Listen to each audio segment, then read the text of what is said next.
Dobrodošli v novem videu in v tem videu imamo v bistvu dva nova earnings reporta, ki bi jih danes rad coveril, ki se mi zdita pomembna. In sicer so to AMD in pa Snapchat. Sicer dve podjetji, ki jih trenutno nimamo v lasti, ampak tudi taka podjetja je v bistvu fajn pogledati, ker v bistvu earnings reporti so dosti dober način, da vidite v njih, kakšno je stanje ekonomije, kakšno je stanje sektorja. Se pravi, Snapchat v bistvu se mi zdi izključno zato pomembno gledati od njih earningse, da malo bolj vidimo malo insightse v ta ad business, kar je pač pol tudi pomembno za podjetja, kakor so Google pa Facebook.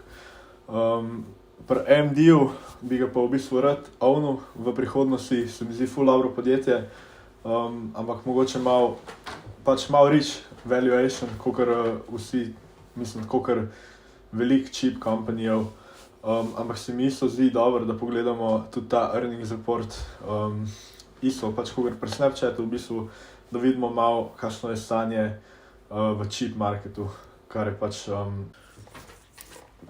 Pa če si pogledamo najprej Snapchat, v bistvu Snapchat je spet reportu grozne earningse.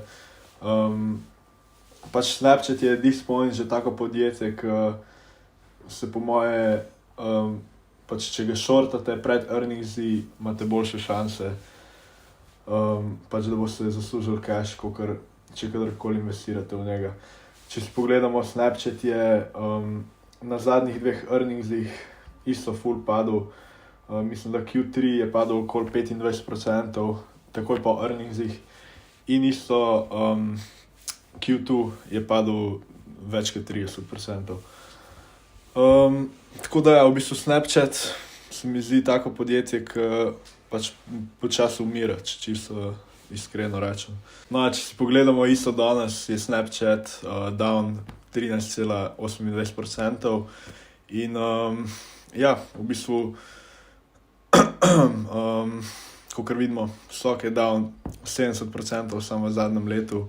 In kakor sem rekel, pač zdi se mi, da Snapchat ne bi bil presenečen v bistvu, če ga ne bo več čez 10 let.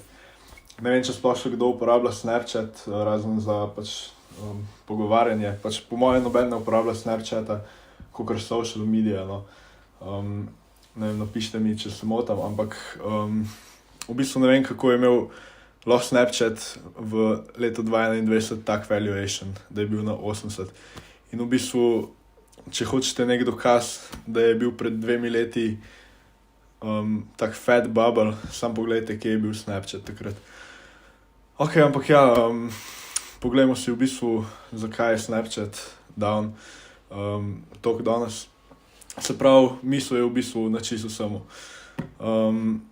Daily active usersi 375 milijonov v primerjavi s 375,3 expected. Ni spet tak ampak še vedno 1,3 milijarde revenue proti 1,3 expected.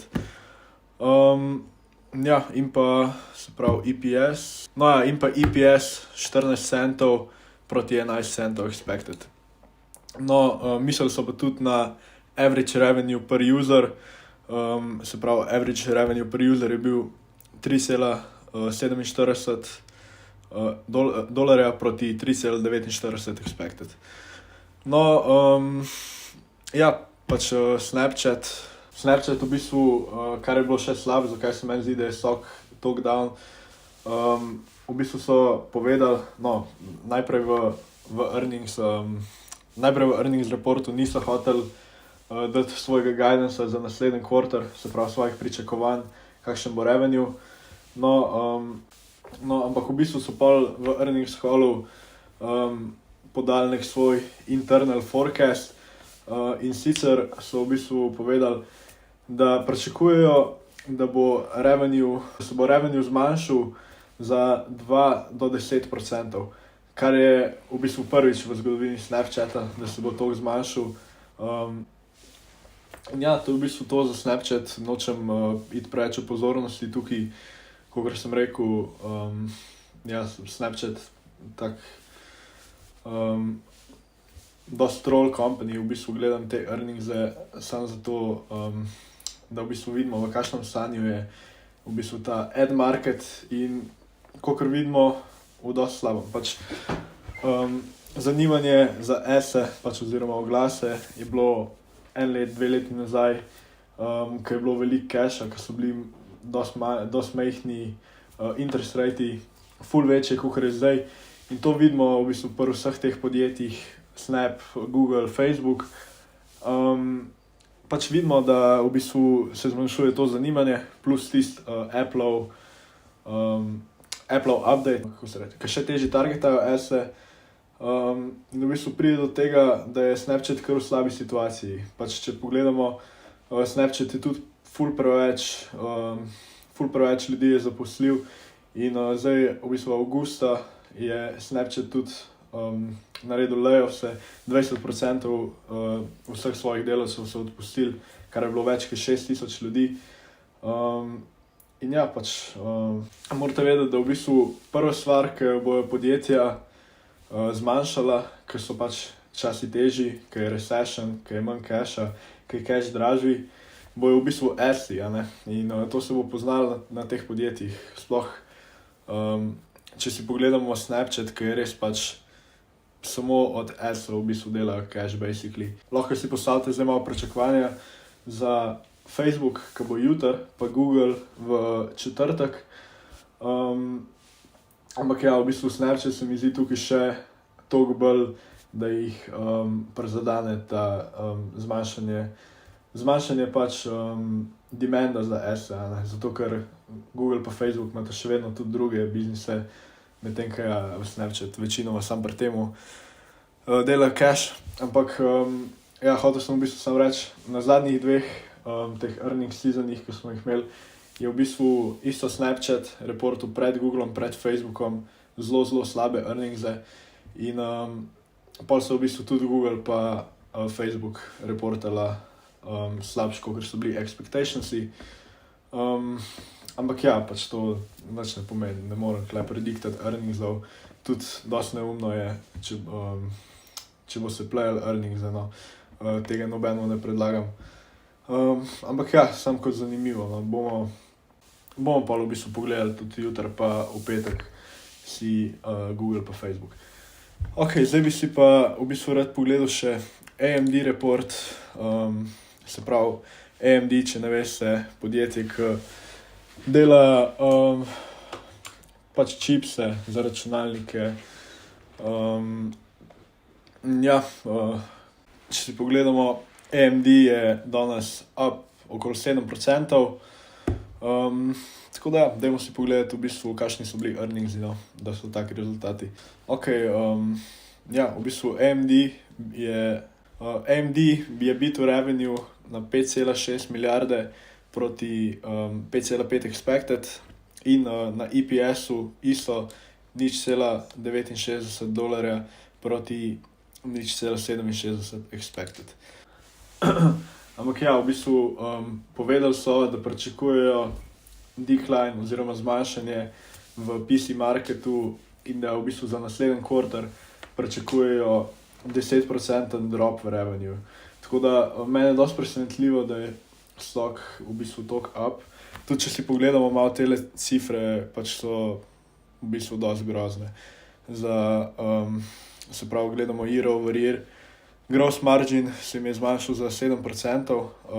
V bistvu tudi vidite, revenue je up 16%, medtem ko je net income je down 98%, gap net income. Se pravi, vidite v bistvu, koliko so veliko spendali. Operating expenses up 109%, operating income down 112%. Če pogledamo net income, to sem že pogledal, če pogledamo earnings per share, gap earnings per share down 99%. Zelo malokrat boste videli take cifre in ja, meni se zdi kar crazy, da so toliko, da so imeli toliko slab profitability. Tako da ja, to je malo concerning. Sicer so rekli, da pričakujejo, da bojo tele marginsi prišli nazaj na 50%. In v bistvu tukaj se meni zdi, da AMD je tudi zaradi tega up, ker če niso vedeli, Intel, se pravi AMD competitor, je v bistvu prejšnji teden isto reportu grozne earningse, kjer so v bistvu pričakovali, da se bo njihov revenue, da se bo zmanjšal za 40% v naslednjem kvartal, medtem ko se bo AMD-ov pravil, da samo 10%. Tako da zdi se mi, da je tudi malo zaradi tega stock toliko up, da so investorji pričakovali slabše rezultate, mogoče zaradi Intela, no. Tako da to mogoče igra malo vlogo v temu. No, ampak tukaj bi pa rad v bistvu tudi povedal, da AMD je imel revenue, pač povečanje revenue v bistvu samo zaradi tega, ker so zdaj pred kratkim oziroma tam eno leto nazaj kupili eno podjetje Xilinx in pač zaradi tega se jim je zvišal revenue. Brez tega se mi zdi, da bi tudi oni v bistvu imeli decline v revenue, tako kot smo to videli pri Intelu. Ja, v bistvu so povedali, da pač revenue so growali samo zaradi tega, ker se je njihov data center segment, se pravi, to je to podjetje Xilinx, mislim večinoma to podjetje, to se je zvišalo za 42% year over year, in v bistvu so tudi povedali, da pač v bistvu malo namignili so, da so s tem v bistvu vzeli tudi market share Intelu. No ja, so pa v bistvu rekli, da sales od PC procesorjev, se pravi pač teh čipsov, ki grejo v računalnike, pač procesorje, ne, je bil down 51% year over year, tako da v bistvu vidimo, vidimo PC market, isto ful manjše zanimanje, kakor 1-2 leti nazaj, ko so bili vsi doma, vsi so kupovali, vsi ste videli, koliko so bile inflated te cene za grafične kartice pa procesorje tam med karanteno pa tem časom. Tudi grafične kartice, ko smo jih pri temu down 7% year over year.